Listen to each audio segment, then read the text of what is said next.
আসসালামু আলাইকুম। মাত্র 3টি লক্ষণ ও একটি পরীক্ষার মাধ্যমেই আপনি বুঝতে পারবেন পেটে আলসার হয়েছে কিনা।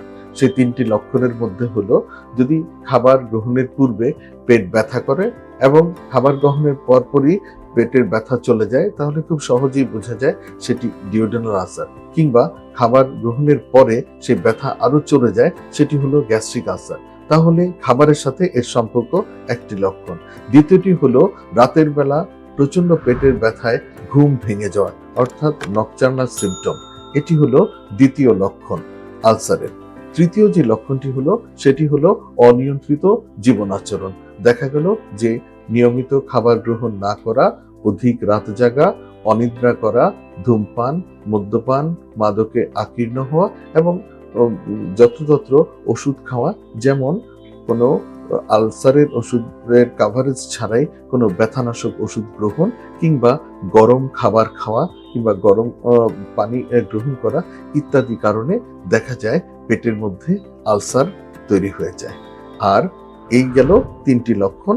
আর একটি পরীক্ষা, সেই পরীক্ষাটি হলো এন্ডোস্কোপি অফ আপার জিআইটি।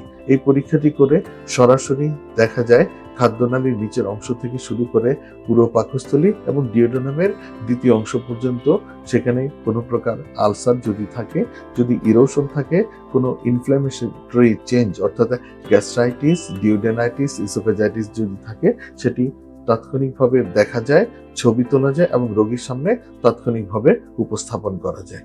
তাহলে 3টি লক্ষণ, অর্থাৎ খাবারের সাথে সম্পর্ক, খাবার খেলে পরে পেটে ব্যথা চলে যাওয়া, কিংবা খাওয়ার পরে পেটের ব্যথা আরো বেড়ে যাওয়া, রাত্রেবেলা পেটে ব্যথার জন্য ঘুম ভেঙে যাওয়া এবং অনিয়ন্ত্রিত জীবন আচরণ, এবং চতুর্থ যেটি হলো একটি পরীক্ষা এন্ডোস্কোপি। তাহলে এই 3টি লক্ষণে এবং একটি পরীক্ষার মাধ্যমে আমরা নিশ্চিতভাবে জেনে যেতে পারি যে আমার গ্যাস্ট্রিক আলসার না ডিওডেনাল আলসার হয়েছে, এবং সেই অনুযায়ী যথাযথ চিকিৎসা করলে সম্পূর্ণরূপে নিরাময় লাভ সম্ভব।